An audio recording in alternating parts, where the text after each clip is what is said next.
I want you to realize something. You were the villain even when you were in your people-pleasing era. So now that you're in your actual righteous villain era, and you no longer care about everyone else in the world's feelings and emotions and how they're going to process and who's going to be there to help them hold their hand, you're the villain now too. But now you're unapologetically that. Unapologetically the villain. That's you. Greetings, guys. Welcome back to my channel. My name is Monette. This is my channel, Evolve with Monette. For those of you that are new here, I'm a professional intuitive empath. It is so good to share energy with you today. Come on in. Thank you for inviting me in. Come have a bit of a stay. If you're interested in working with me, talk to your angels first, y'all. Consult with your internal spirit team, and then reach out to me. And you can find my information in the description box below. You are now the villain. It is true. It is so. This is a quick message today for you because some of you guys here need to know, need a reminder and a refresher, and my angels told me so. They said, let the collective know that when they were doing the absolute most, when they were overextending themselves, before they had fortified their boundaries, before they had realized, that the people around them were not necessarily rooting for them, they were the villain too. What do you mean, Monette?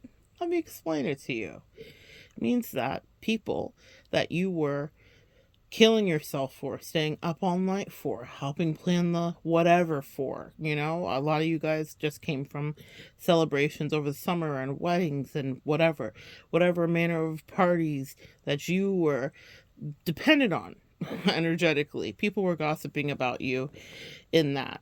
What do you mean, Monette? When I was showing up and I was overextending myself and I was exhausted and I was working my job and working another job and helping my dearest friend and doing this and doing that, they were talking about me? Yes, sweetie, they were. Now, that's not to say that everyone's always talking about you. It is to say, if this resonates with you and you clicked on this video today, that they were. And if you made it this far in the video, you are part of the collective that should know that the phrase "no good deed goes unpunished" may be fitting for what you experience. And that's why now that you have fortified boundaries, now that you are taking your power back, now that you are no longer giving and giving and giving to people that don't give back, they're going to talk about you too.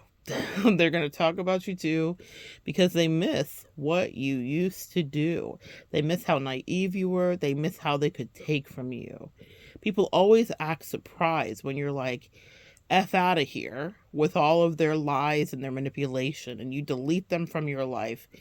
They don't realize that you maybe had been observing for a while. Maybe you were exhausted. Maybe you had given above and beyond, and they just anticipated that you would continue to do that into the great beyond. It was never going to end. You were an endless well of servitude and help. And when you tell them to jump off the nearest cliff and to never reach out to you or deal with you again, and you mean it, or you literally just block them, maybe you don't even say all of that. We all have different levels of fanfare. I'm a Leo. I'm a fire sign. So the way that I disembark, it's got a flair of drama with it. It's don't judge who you are, guys. Accept who you are. Nevertheless, there have been moments where it's just been bye, no words spoken, and never contact me again. And I mean that. The reason that those moments even happen is because someone has taken off your back, and there is a straw always that will break the camel's back. There is a straw that will always break the camel's back. People talk about water being in the humps of the camels. It talks about there being reserves of fats in the humps of the camel as well. It's really that. But what I'm going to tell you is this, is that the camel's a very self-sufficient animal. It does know how to hold extra water. It does know how to literally live off of its fat stores for those long journeys through the desert. But every relationship that you're in, collective, shouldn't feel like you're trekking through the freaking tundra and the deserts trying to find sustenance or your next mirage in the desert, because that's what those people are, mirages. Things that you think are there that you're just wishing you're going to receive sustenance and refreshment from, and then it's just nothing. It's a pile of dust. It's an empty vision.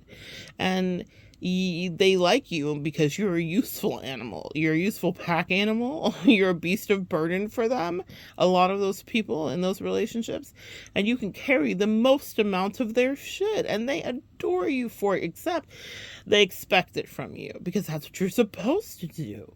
No one ever asked the camel what it wanted to do. And just because you can survive off of your internal stores of excess energy, which is the fact that you have learned how to live when people weren't feeding you properly emotionally, right?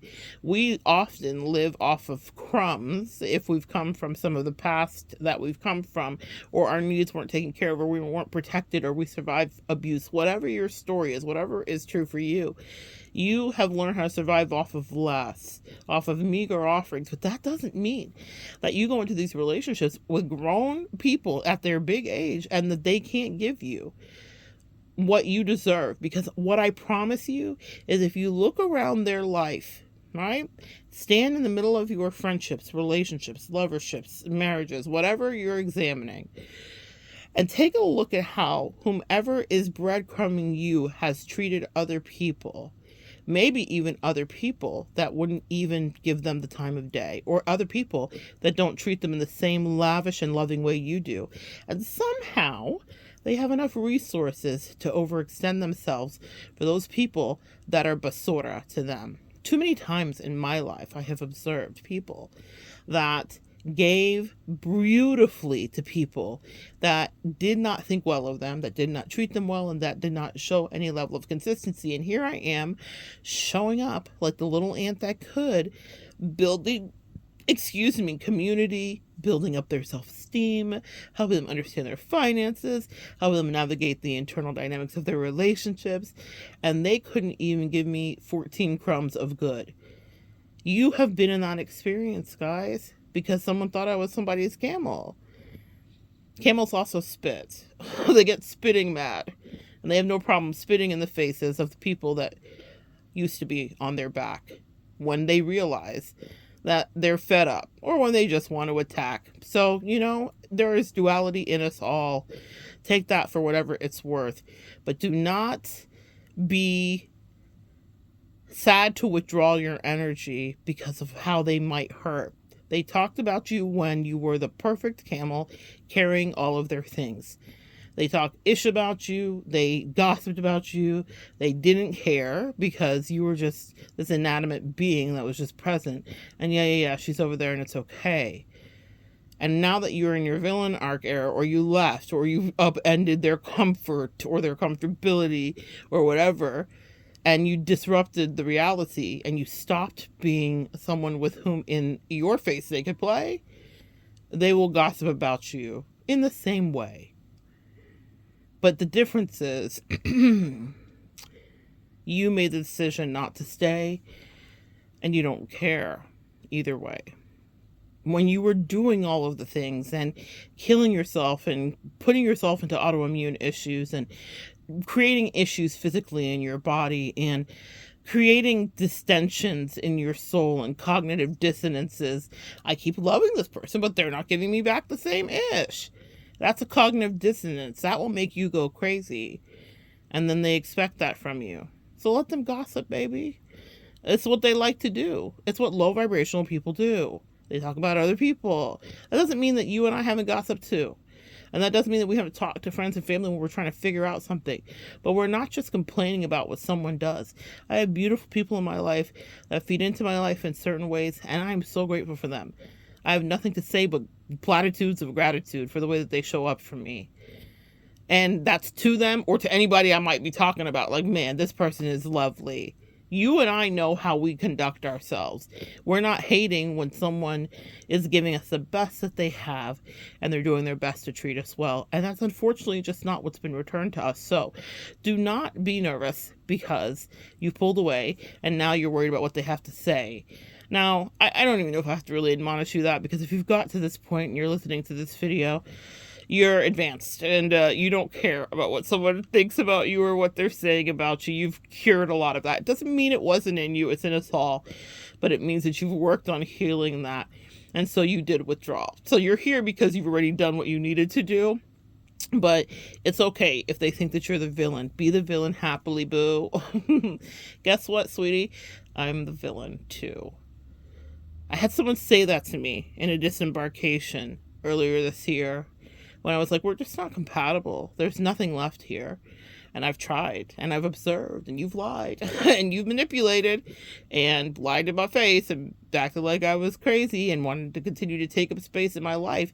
It's such a peculiar thing when people don't like you but want to stay close to you.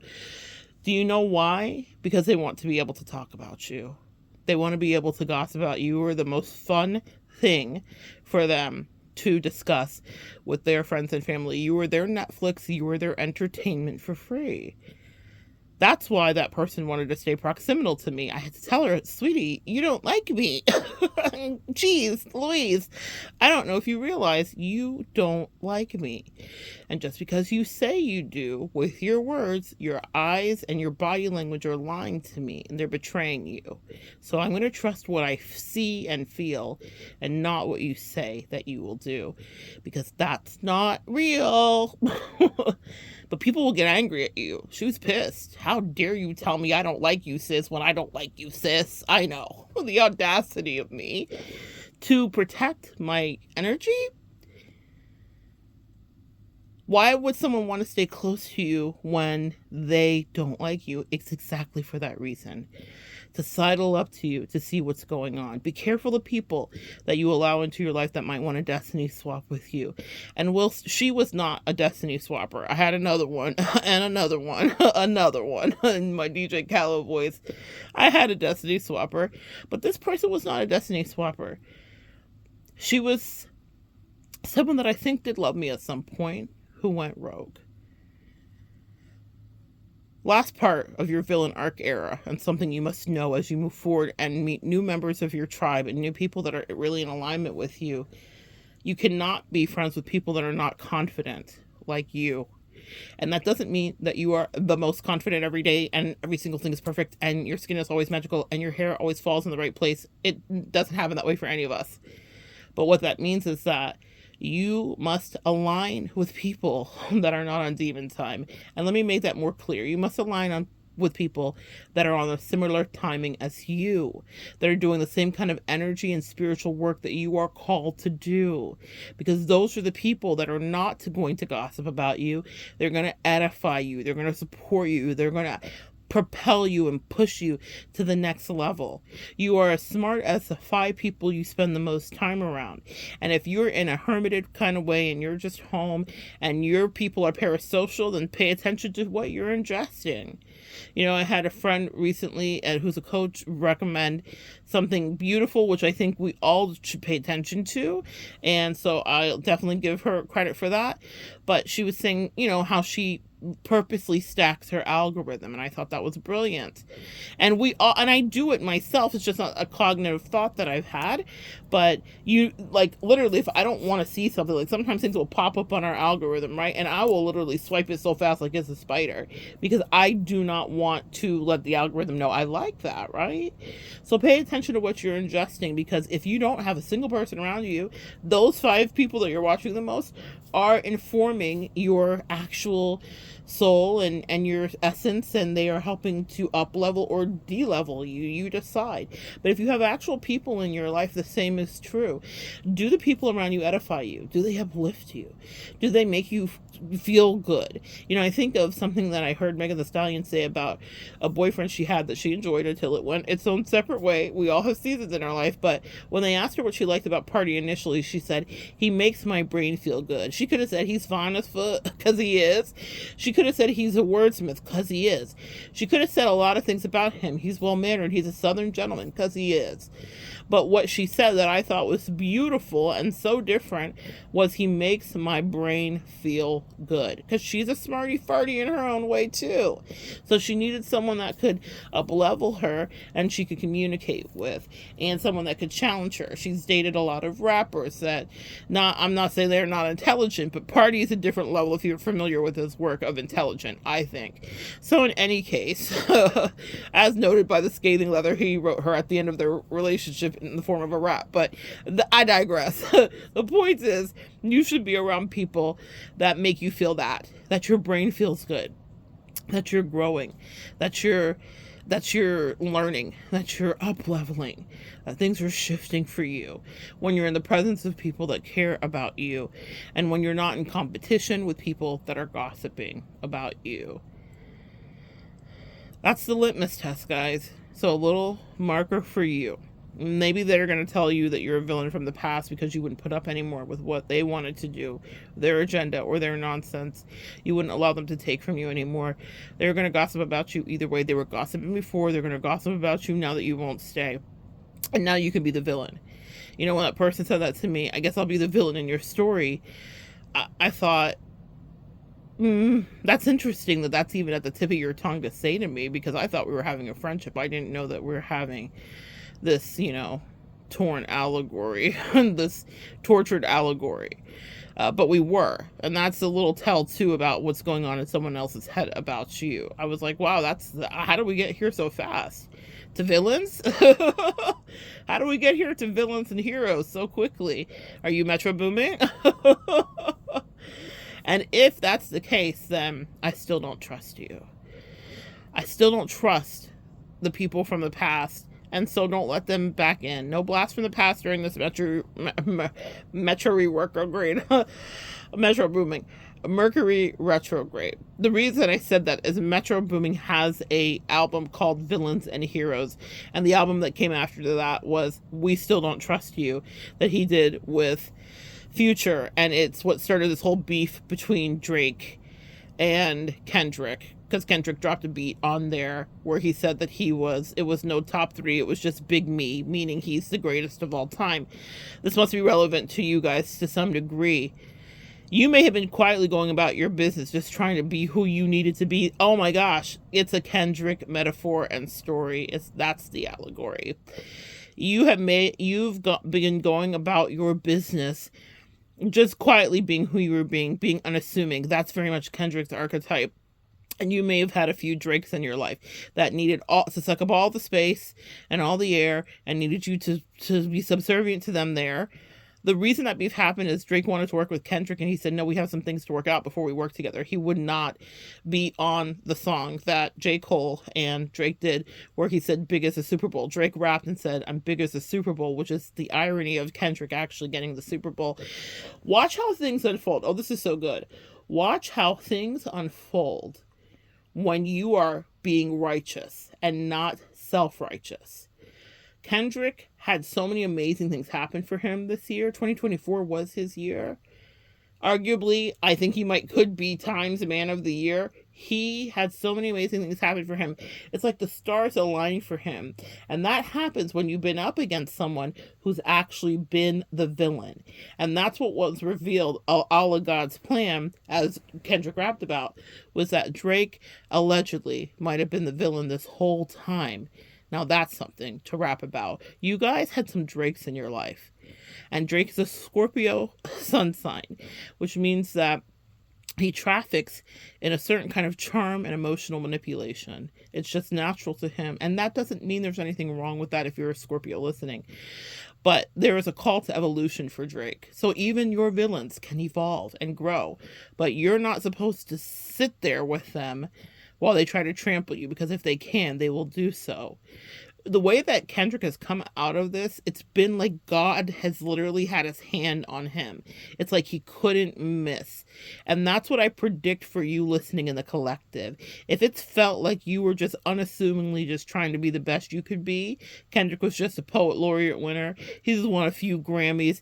He did some things to put on for his culture and community, but he was challenged again and again, and he was talked down upon. I remember Drake rapping, "How are you big stepping," which was the name of one of Kendrick's albums. He said, "How are you big stepping?" with a it was Mr. Morale and the Big Steppers was the name of Kendrick's album. And Drake raps at him in the rap battle they had earlier this year, "How are you big stepping with a size 7 man's on?" Meaning you have a small shoe size going for the lowest hanging fruit, because Kendrick is small in stature, but he underestimated dude, as we now all see. Never underestimate someone who is quietly going through their life who doesn't have a very high social battery. Kendrick, right back to him, only you like being famous. Some of the people that you were dealing with needed to be seen. They were filled with a bravado, a peacock energy. They needed to take up all the space, and maybe even being next to you, though you were just unassumingly do what you were guided to do, they may have felt threatened by you, clearly, as we see it unfold between Drake and Kendrick. But somehow God has had his hand on you, collective, and you are the archetype of Kendrick. You were big stepping with the size 7 man's on. Whatever your disability, whatever your inability, whatever lack you may have had in your life that people judged you for and made fun of you when they gossiped about you and didn't treat you right, and they thought that they could easily best you because they fit more of the archetype of popularity or easy to fit into the world, and they would just siphon from you. You're Kendrick. And you showed them that there is, as Kendrick said when he advertised his commercial for the Super Bowl, there is no round 2. There is no round 2s. There are no do-overs. There are no backsies. There is no take backsies. You guys watch people do and behave exactly how they wanted to in their lowest vibrational demonic way, because they were used to playing with you and they thought you were going to be there forever. In their face they could play, and then one day you sat down like Kendrick energetically and penned a tome that will be known worldwide in their soul if no one else ever hears it. And you let them know how much they were not like you. They're not like us. They're not like us. They're not like us. Are you my friend? Guess not. Are we locked in? Now we're locked in. Now you're locked into new tribes member. Now you've aligned because you've made the differentiation between the past and the future. You made the differentiation between the people that actually were the villains with the mouths full of gossip and the people that are the tribesmen that are dispatched in now to help you blast off into new stratospheres. Those past people didn't even know how. They may have even given you false promises that they could do those things for you as you could do things for them too, but it was never supposed to be reciprocal. They just wanted to be proximal to you. They just wanted access to you. Well, access is no longer granted. I think we take the Kendrick approach. I think that's the place that we stand in, where we are not apologetic at all. Kendrick repeatedly has said, bar after bar and battle after battle, not only are we different, dude, I'm actually real and you're not. I'm also wealthy too, energetically speaking, and also just like you, Drake. But the difference is I've kept my moral compass intact. That's been the whole pivot of this battle between the two. And if we're doing it in an archetypal form, if I'm thinking of heroes and villains, when Metro Boomin did that album, it was visually stunning. It was like he enlisted I think Michael Bay, he enlisted movie directors to actually do it. And it was all these theatrics and explosions and everything. See, that's the thing. We wrestle not against flesh and blood, but against principalities. And that's the reason that we're attracted to those movies. And that's the reason when we see a Decepticon and the Autobots and battling the Transformers more than meets the eye, that's what we're really dealing with. It's why. You don't have to be a guy to appreciate that. I appreciated it. I appreciated it when I heard the music. I appreciated it when I saw the trailer for it. And I said, oh my God, this is spiritual warfare that's beautifully splayed out. And between Drake and Kendrick, that's exactly what it's been about. And between you and whoever you cut out of your life, it's been about that too. There are villain archetypes and there are hero archetypes. And guess what, collective? The hero is you. My angels are amazing. They said, log on. They said, we had work to do, so I listened. I'm even surprised because that was not even in my mind when I pushed record to talk to you. The hero is you. Maybe even the anti-hero. What we hear Kendrick repeatedly saying is, he says, when I take flights, it's going to be direct. He's saying, I'm not going to give you a subliminal message. We watch Kendrick peel this man apart, like layer of strip of skin by strip of skin by strip of skin. If you paid attention to the battle, listen to Meet the Grams, which was produced by The Alchemist, and it's scary, spooky, hilarious, a phrase later used in his GNX album by another up-and-coming artist from the California area. Scary, spooky, hilarious is in the Future album, but when he says in Meet the Grams, The Alchemist is playing, it sounds like a horror movie. He writes a letter to every person in Drake's family, including his alleged unclaimed daughter, his mother, his father, and then to Drake, his son. Oh my God, Dear Adonis is how it starts. And then to Drake himself. And what he says, I think, is poignant for whatever battle you may have just gone through with whoever may be the villain that has been adjacent to you. He says, this is not a rap battle.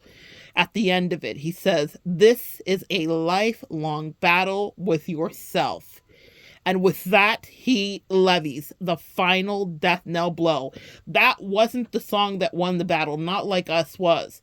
But when every one of us heard Meet the Grams, every one of us felt like we were listening in on a conversation that we should not have heard, that we were at the door of an argument where someone is being excoriated and torn down to their most basic human form. He said to him in the rap, I've never heard anything like it. He said, I suggest some ayahuasca to rip the bottom out of you. You're dealing with your ego that you don't want to release. And that's the truth for you, listening collective, when you were dealing with those villains that were thieves. They were attached to their ego and so unaware to their demonic attachment, their entity attachments, and their egoic attachments. We have them here too, but we died to ourselves in many dark nights of the soul and tower moments. If you know, and you owned it. You cried. You didn't shower. You lamented. You wept. You gnashed your teeth like the Bible talks about, and you let your soul speak as you released your attachments to your codependency and your lower vibrational energy. You made spiritual choices that other people didn't want to make. They wanted the easy, fast way. They wanted the piss to take. They wanted to be like Drake. And for a while they were up and it looked like it was stuck, just like Drake. Looked like he could never be toppled. But oh, how the mighty fall. And oh, how the Bible never lies. And this is true for every one of y'all. God will prepare a table before you in the presence of your enemy. Drake was taunting Kendrick to drop. And he said, when you come, you better come with a quintuple entendre. It better be something to make me think, to make my brain hurt. Kendrick didn't, be careful what you ask for. Kendrick didn't just make Drake's brain hurt. He literally did open free therapy with him and millions of people watching. You want to live large? Well, then live even larger. And then watch your ego die. What did Kendrick say? He wants to see the party die. Kendrick abhors all of that. He is a champion for the culture. Doesn't mean he's perfect. But he steps away. He took years away. The reason Drake was taunting him to drop is because Kendrick is renowned for taking chunks of time off after putting out award-winning, critically acclaimed albums and winning literal poet laureate.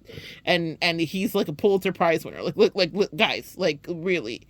And he did in Mr. Morale and the Big Steppers, he essentially rapped about going through therapy, which is not something in the Black community, for Black men especially, that is germane to our culture. It's something new that we're adopting, and he was making it cool and safe to say, I sat with my therapist and I introspected about my bullshit. Collective, we are Kendrick. You get it? Whether you sat with a therapist or you sat on these YouTube streets and you watched Dr. Romney or whoever was your person to help you deal with whatever narcissistic abuse you dealt with, or maybe it was someone else that helped you in the realm, in the area that you were struggling with, you reached out for help, you found coaches, you found readers, you did what you needed to do, but you went through the dark night of the soul as you were guided to. And that means that it might have looked low for you, like you weren't working, but you were back there cooking in the kitchen the whole time like you were supposed to, like you weren't doing anything, but then you didn't have another nuke in you. And what I mean by a nuke, Not Like Us was a nuclear bomb. The accusation for Kendrick all along is that he couldn't put out pop music and music that moved the people's bodies, not just their minds. He was not capable of that. He was always making you think, and he was on spiritual evolution time, and people were bored because people want microwavable, quick bites to eat. But what you and I know is that you can do anything after you defeat your own ego. And Kendrick came out after with not just introspection for Drake's soul, but he leveled with a bop and he completely took control of the battle. Your greatest days are before you. It's what my angels are asking me to tell you. You don't even know what you're capable of yet. When Kendrick was sitting his ass down in therapy and saying, you know what? I don't know if I have anything left. I accomplished what I wanted to. I've climbed a lot of the mountains that I never thought I could climb. I've had Snoop Dogg and Dr. Dre literally in real life, in real time, pass me a lit torch saying I am now the king of this hip hop thing. Heavy is the head that wears the crown, because enemies it will bring. And people will talk about what you're doing because people want to see how the aristocrats move. You are now our aristocrat collective. You move like Kendrick moved, but quietly. And you're not doing it. One of his songs, Sit Down, Be Humble. You did it humbly. You understand where you came from. The great debate between Drake and Kendrick is this. Kendrick got it out of the mud because he had to work for it. Drake had expectations that it was going to be given to him because he came from an entitled upper middle class energy, white mother, black father, Jewish blood in him. I saw a comic talking, nothing wrong with that, but I saw a comic talking about, it was DC Young Fly and the guy, Carlos, I think, but he was talking. I'm going to see if I can connect the clip. He's on Shannon Sharp and he's talking, and I thought it was a brilliant quick take on the dichotomy between Kendrick and Drake. And this is the same for you, between whoever you were dealing with and yourself. He said Drake was at bar mitzvahs. He was dancing. He was talking to his uncles about investments. He was arguing with his mom about tuna bagels. That's a real clip from his teenage years when he was on Degrassi High. He was pissed at his mom. Very emo, like, I hate you, mom. Like, why didn't you get me a tuna bagel, mom? And she's like, just trying to please him. Meanwhile, Carlos, or the comedian, says Kendrick put his mother's minivan on the cover of one of his first award-winning albums, Good Kid, Mad City. And because to him, that was the flex. And I related so much to that, not knowing in my life how less I had and how much I didn't have. And people would be looking at me crazy, and then definitely looking at what has happened in my life as of lately. Like, wait, this doesn't match up. But I was proud of my mom's little bottom rusted out Cutlass Supreme, 89 Cutlass Supreme, which was the first car she got after she fought her way out of my dad's abusive grasp. We were broke, grew up in the projects, and people laughed. Oh my God. There's a reason people relate to Kendrick, because I related to that moment. And I was so proud of everything we had. Even if people were looking down on it, I didn't know the difference.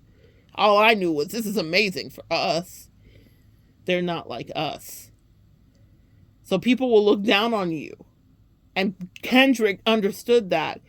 So Kendrick was fighting with his drunk uncles, asking where the dominoes were at, putting an older van, which Drake crushed in one of his Family Matters videos. Drake crushed the van that Kendrick put, even if it's not his mother's original van. He went and found a van that was similar to crush it. Because what did that mean to Drake? He didn't know that to Kendrick and his family, that's everything. Obviously, it wasn't his mother's van. Obviously, Kendrick's rich now. But the point is, That's a memory he was trying to crush that he could never even relate to getting it out of the mud. He didn't know how treasured that van was for his family, what his mother had to do to get it, how they were probably one of the first people in the community to have it, how proud they were to have it. Drake came from affluence and wealth.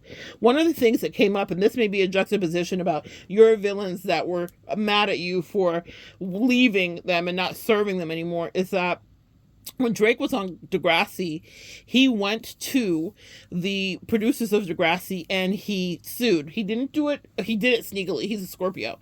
He sued them. Ironically, we're seeing the same behavior. People show you who they are. Oh, there's so many good gems in here. I hope you guys are catching them. The angels are cooking today. Let them cook. Hey, let them cook. I'm so grateful for my angels.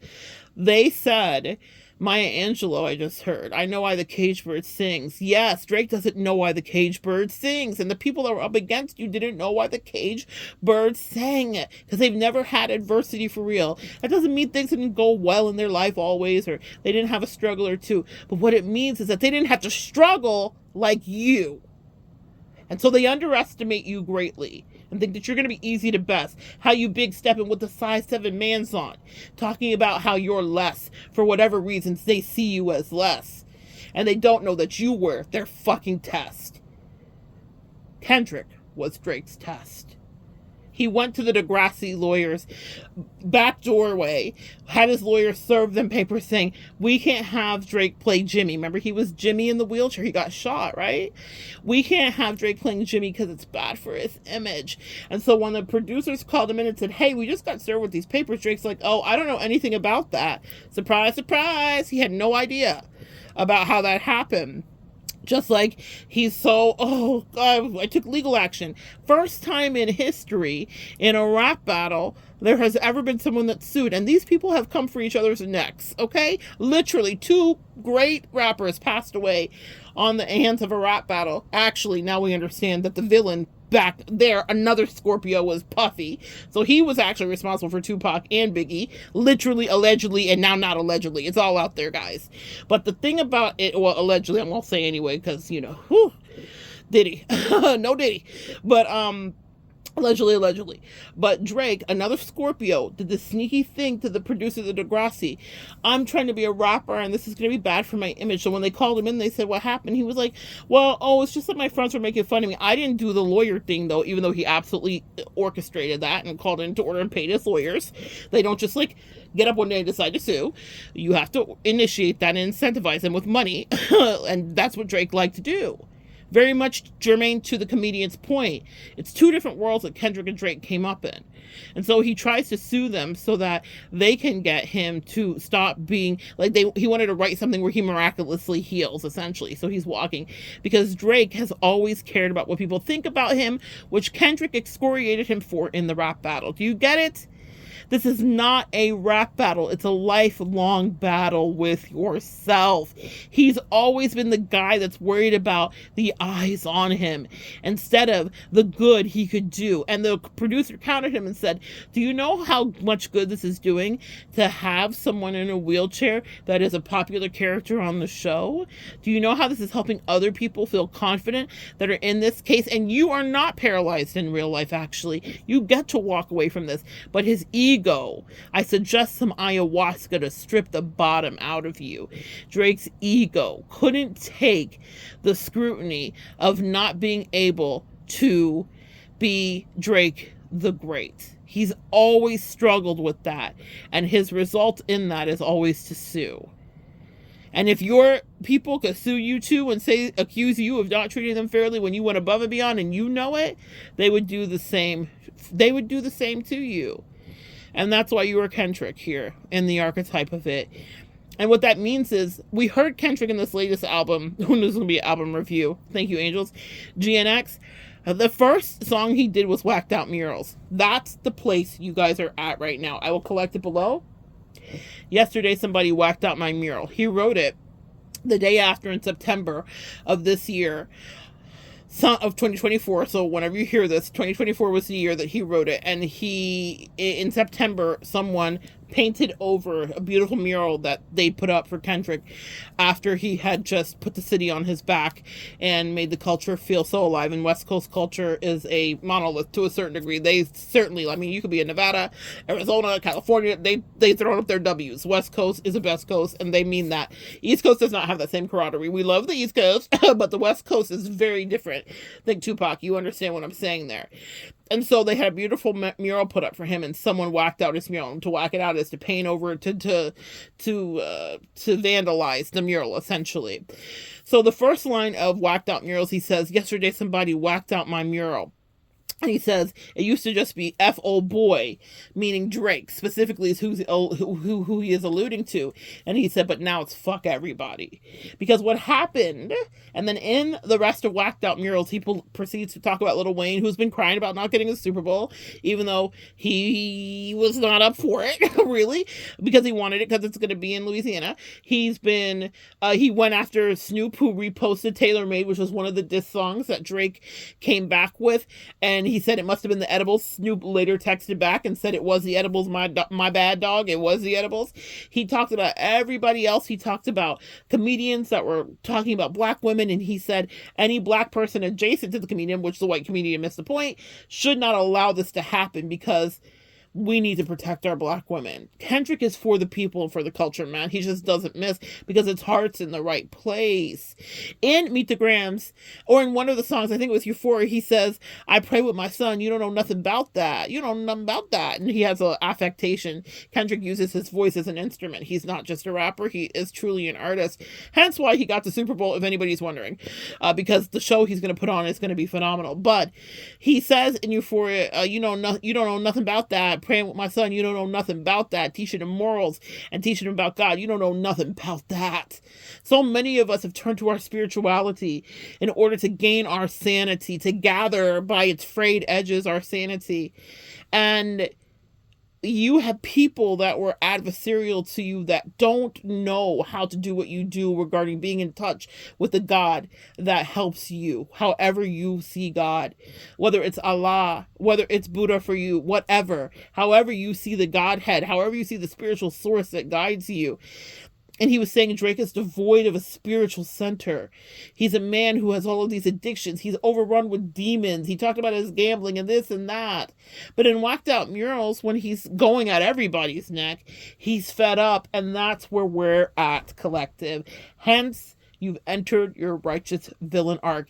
And that's something they will talk about, because that's the only part they have to play, is to pay attention to the things you do and go Twitter paint to other people and say things that you say. So people will copy your phraseology. They'll copy your verbiage. They'll try to copy your whole swag if you're not looking. And we can be paying attention in the rear view mirror. What's going on back there? Let them have the crumbs. Let them breathe the past of your air.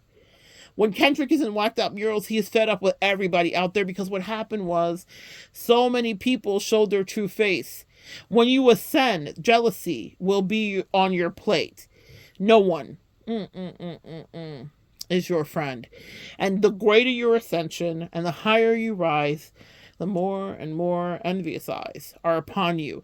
And what happened that Kendrick got to watch, unfortunately, in real time, was exactly how heavy the head is that ends up with the crown. If he said he was the greatest of all time, he can stand on that mountain, big stepping, and now look around. Because a lot of people wanted to see him knocked down. That's why I say be unapologetic in your anger, in your vitriol, in your frustration, and in your righteousness. It's not a self-righteousness. It's a justified, dignified righteousness, because you've earned it, because you did the spiritual work, because you're grounded, sis, because you have fought so many Drakes that use whatever underhanded, dirty tactics to eradicate you, to dethrone you, and to destabilize you, and to gaslight you, and say that your ascension was a mistake. No one understands how this happened, least of all Drake.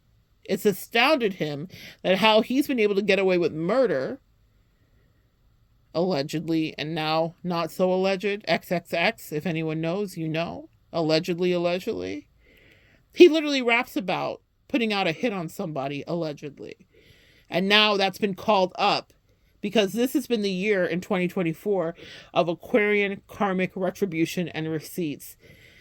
No one has got out of this year. We still have weeks to go, and you think it's almost over. And just the other day, another major celebrity had an allegation lobbed, allegedly, his way.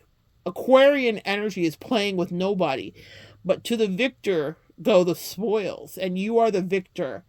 In this year, whatever you took back, whoever you cut out, whatever decisions you made, they were right. You might not even understand till later in life just how right they were. How right you were, how on your instinct was. You may not understand these people did not wish you well. They did not love you. They were talking about you. They weren't rooting for you. They weren't pulling for you. And God smited them where they stood. He said, I needed to get them out of your energy field so that I could start downloading your good. A lot of your gifts and your powerful retribution and powerful comeuppance has been held in escrow for you because you had greedy goblins that wanted to eat off that table with you. But God said, I prepared the table before you in the presence of your enemies. Think of your enemies as dogs that are begging at your feet. They can look and they can smell the food, but they don't get to have a seat. That part. They don't get to have a seat. But guess what, collective? You're Kendrick. And it's finally time to eat. So good. Thank you, angels. If you got to this place in the video, I'm going to ask that you do a little bit of something for me. If you got this far, drop a dinner plate emoji down in the comments below. Let's feast. Let us feast. And the collective said, we are beasts, no longer a burden. We are no longer carrying anything for them. Villain, era, in a righteous way. Enacted, I pay attention to who's a foe and who's a friend, and I welcome in beautiful, healthy, evolve tribesmen. And so it is. Amen. Let's eat. Drop those dinner plate emojis down. So good sharing collective. So collective. Yeah, so good sharing with my collective. It was good sharing with you, collective. So good sharing energy with you today. That was a good message. Even I have a smile on my face. Come back and join me next time, guys. We'll continue to eat together, feast together, and most importantly, evolve together.